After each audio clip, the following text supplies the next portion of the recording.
All right, for Heart Shape Booty Day 2, this is actually a second attempt at recording this because I actually had it all done yesterday, and then I discovered that my video size and timing was too big to upload to IGTV, and I also have had this issue with ongoing issue with not being able to create enough space on my phone.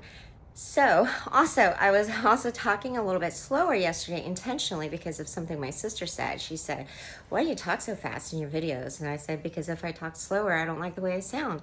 But I gave it a go yesterday and look what happened. So I'm back to kind of speeding along in order to just try to give you as much information as possible in as small time as chunk of time as possible. And I think you could still understand me. So all right, so, and the post for today and tomorrow, because we're doing these exercises with the double task intention of trying to use them as our assessment slash benchmark type of moves, as well as setting some more foundational information down, getting the lingo down so that throughout the month, you know what I mean when I say keep the hips square or squeeze the PP muscles, okay, things like that. So we're going to spend a little extra time, but I'm going to attempt to recreate it, but not do it real time as I was doing it yesterday. That was the real reason why it took so long, because I wanted it to for you to do it along with me. What you're going to have to do now, if you want to do it along with me, which is a great idea in terms of getting that information fresh, okay, the instructions fresh, but you could just pause and then come back to it, okay? So I'm going to take you to the floor with me now because, oh, you know what? Actually, no, I want to review that on day one. The small exercise I had you do was to do a standing hip extension, and that was two purposes for that. Number one was to get the feel of what it feels like when your glutes are fully contracted. So we just simply squeezed our butt cheeks together as hard as we can. But what that did was bring us into full extension, because you see how that adjusts our pelvis, and now we have this straight line. So our fingers are pointing straight down to the floor and your glutes are on. So this contraction is what we want to try to recreate and re-engage as we take it to the floor in other positions and other planes, because that will end up trying to recruit other muscles in the hip extension, namely the hamstrings. Now, I did say it's totally good that we work the hamstrings. It's totally good that we work the quads.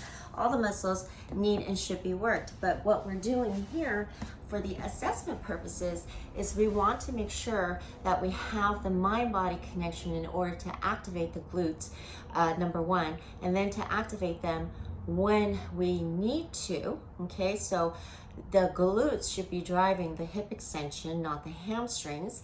And we're also going to take today's exercises in order to figure out which side of our glutes are weaker, okay? So we're doing a whole bunch of things at once. So it is a good idea to try to follow along and then just pause, okay? So we're going to set up, you could be bare feet on the mat like I am, or you could have your trainers on, but you want your feet flat on the floor. So it's a good idea to use the mat since we're going to be laying down. So we're going to lay down sort of, old school sit-up style, but I'm going to give you a couple of cues in which you're just gonna have to try to feel it, for yourself, because no one can see you do it. And the first thing is to try to squeeze your PP muscles. By that I mean, and this applies to both females and males, as if you're trying to stop the flow of urine, okay? So as we lay down, that's the very first thing that I'm going to always have you do. And then we're going to, so that's engaging our pelvic floor. And then as we have laid down here with our knees bent, we do have a arch down here that's natural for most people. And by that, you can take your hand, stick it underneath, and you'll be able to see that you probably get your fingers underneath even the spine. So not just the sides, but the spine.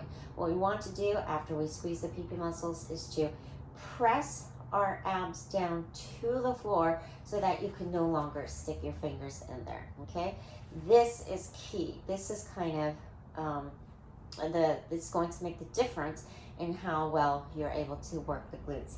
From here, we want to drive through the heel of the foot and lift and engage the glutes. So drive through the heels, use your glute muscles as you contract it to come up onto the hip bridge, and we want to get into the full extension. So extension enough as if we were doing that standing up pose and have it flat. So we don't want to have a dip here, which will cause a crease right here at your pelvis. Okay, so we don't want that crease, we want to go straight. So what we're looking for here is that if you feel the fatigue, that, well, first of all, you're feeling that your glutes are contracted, but you're feeling the fatigue in the glutes and not your hamstrings, okay? So repeat that 20 times or for 30 seconds, and the tempo should be to come up and hold for 3 seconds, and then go ahead and roll it back down from the top down, vertebrae by vertebrae, until you hit the position where your pelvis is still about an inch off the floor, and then come back up again. If you need to come all the way down and just reset, go ahead and do so. So 20 seconds is, or 20 reps is what we're going for there. Now we're going to turn it around and get into our tabletop position or quadruped position. So to keep our hips square means that the bony part of our pelvis is completely facing forward or facing towards the floor, okay? So we want it facing towards the floor in this position, your tabletop or quadruped, and that also means your shoulder, elbow, wrist is in one line, your knee is under the line of your hip, you have a 90-90. So from here, without scrunching or dipping down into your shoulders, so give a nice little pressure onto the floor. Now from here, we're going to take one leg back, up here. We're going to take one leg back, and I don't want you to either forcibly flex or point your feet for the purposes of this. For today, I want you to act as if the feet are just dead weight, like this, okay? So just let the foot hang, and we're going to once again contract the glutes to make that leg come off higher, okay? And again, what we're feeling for here is that our hips remain square, okay? Squeezing the PP muscles still, and that we're able to drive this leg up by the squeeze of our glutes instead of feeling it in the hamstrings, okay? And again, without arching or moving your head, okay? So go for 20 reps there. Do the other side, and then since this is a unilateral move, now you'll be able to see, okay, does each side feel different? I already know my left side is much weaker, or I have an activation issue with my left side, okay? Now, to give ourselves a reprieve without actual pause, we're going to come back to our glute bridge position, our hip bridge position, but now we're going to do it one leg at a time. So once again, the one leg is going to reveal which side is weaker than the other. And how we're going to do this, almost everything else is exactly the same. Control your, squeeze your PP muscles, press down on the lower back, take that gap out, and you could start with any side you want. So the leg that stays down is the leg that's working, is the glute that's working. Press that heel down on the floor.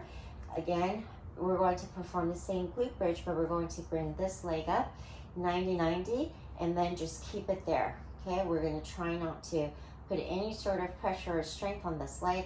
We're just going to squeeze through here to come up into glute extension. Again, you want to press up in order to squeeze through here in order to get that full extension. So don't shortchange yourself and have a dip here anywhere, okay? So again, without arching through or sticking out your abs, it's all in the glutes, okay?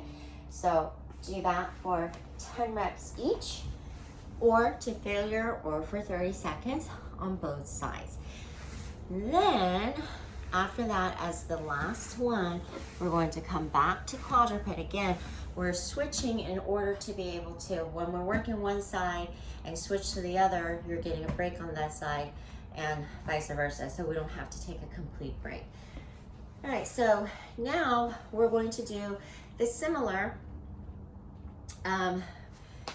exercise with the leg extension here, except now we're going to bend that leg, and this is going to actually make it harder. So already you might have felt a shifting of the pelvis. Remember to keep it square. So think about the bony parts of your pelvis being in a straight line toward the floor. Nice quadruped position. Again, keep that ankle as dead weight, okay? And then do the same thing. Use the contraction of your glutes to press up.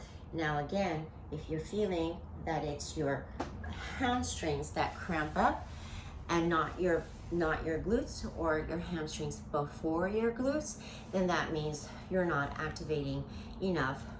You don't have the activation capabilities. So we'll be working on that again to the other side.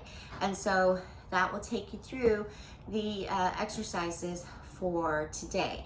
And you should have identified whether you're able to fire the glutes correctly, activate them, mind body connect with them. Because if you felt it in the hamstrings, then you're not completely able to. And then you should have identified which side is weaker, either because you burned out faster or you didn't feel it at all. Okay, that's actually pretty common. It's actually sadly pretty common for your glute muscles, which are supposed to be your biggest and strongest muscles, to actually atrophy, okay? And that's just sad. That makes me sad. So we're going to re-engage with them. Now, the other part of it was, as we're doing the glute bridges, if you felt a lot of tension around the front of your thighs and your hip flexors, that's probably more of a flexibility issue down the quads versus your quads taking over. That could be, but if you felt tightness. So I want you to really try to think about what feels tight or inflexible versus cramped because you're actually working the muscles, versus a pain that's not in the muscles but more in the joint. Okay, so try to identify that for yourself, because you should feel, it's totally fine to feel cramped, it's totally fine to feel burning, but you should not feel pain in the joints. Then either you have a mobility issue or something else is going on that I'm sorry, I can't see. But okay, so run through those reps, and then if you want to then do it another round, you could also hold it for 3 to 10 seconds. I would say 10 seconds at the top of each rep, at the end of each round for an isometric hold. Okay, so I think that about covers it for day 2. So day 3 will have another similar assessment, but we're also going to start adding in a couple of, at least one stretch to learn, so that at the end you'll also have about 5 to 10 good glute plus hip flexor plus hamstring stretches to add in, so that you should at least do one sort of hip glute stretch after you work on your glutes with the intensity. Also, the next day, if you're sore from doing this, you're in need of strength. Okay, so this is no weight, no load, and you do 20 reps and you're sore the next day. That's another clue that you need to work on the strength of your glutes. All right.